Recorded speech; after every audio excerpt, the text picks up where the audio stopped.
Welcome welcome Nipun ঘরকন্যা IT ব্লগে আপনাদের স্বাগত। Good morning good morning. আসলে গুড মর্নিং না, কারণ আমার এখন অনেক ঘুম পাচ্ছিল। যাই হোক, ঘুমটুম কাটিয়ে আমি এবার জল খেয়ে নিলাম। এই গরমে জলটা কিন্তু খুবই প্রয়োজনীয়। এই গরমে বেশি করে জল খাবে, তাহলে শরীর সুস্থ থাকবে। এরপর ঘুম থেকে উঠে প্রথমেই কাজ হচ্ছে ঘরটাকে প্রথমে গুছিয়ে নেওয়া। যাই হোক, আমি সেভাবেই নিজের ঘরটাকে সুন্দরভাবে গুছিয়ে নিলাম। দেখো, ঘর যত পরিষ্কার রাখবে নিজের মনটাও তত পরিষ্কার থাকবে।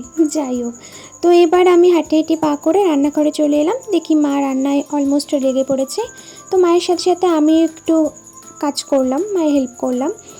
তো হেল্প তো না, জাস্ট একটু খুন্তি নাড়ালাম। যাই হোক, তো এবার আমার অর্ডার চলে যাচ্ছে। অর্ডার বলতে টাকা, হ্যাঁ টাকা নিয়ে আমি এখন দোকান যাব, মা অর্ডার করেছে। তো এই তো তারপরে আমি খেয়ে দিয়ে স্নান ধান করে রেডি হয়ে গেলাম, কারণ আমি আজকে যাব আমার একটা ভাইয়ের বিয়ে। তো বিয়েতে আমি যেতে পারিনি, জন্য আজ যাচ্ছি। আজ ওর ঘরোয়া বৌভাত, ওকে ভাত কাপড় দেওয়া হবে, এই রিচুয়ালসগুলো পালন করা হবে। তো এই তো আমি বেরিয়ে পড়েছি রাস্তায়, বেশি দূর না, একটু কাছেই। তো এই তো চলে এলাম। তো বসে পড়েছে বোনটি, তো ওকে ভাত কাপড় দেওয়া হলো। বেশ মিষ্টি লাগছিল দুজনকে। যাই হোক, এরপর আমি ঘরে বসে বসে বোর হচ্ছিলাম, যেহেতু একা গিয়েছিলাম, মা যায়নি। তো ঘরে একা একা বসে কি করব, এই জন্য একটা আয়না দেখে একটু ভিডিও ক্লিপ নিচ্ছিলাম। এরপর চলে গেলাম ছাদে, আমার ইনস্টাগ্রামের জন্য একটু ভিডিও ক্লিপ নিচ্ছিলাম। যাই হোক, একা একা থাকলে যা করি আর কি আমি।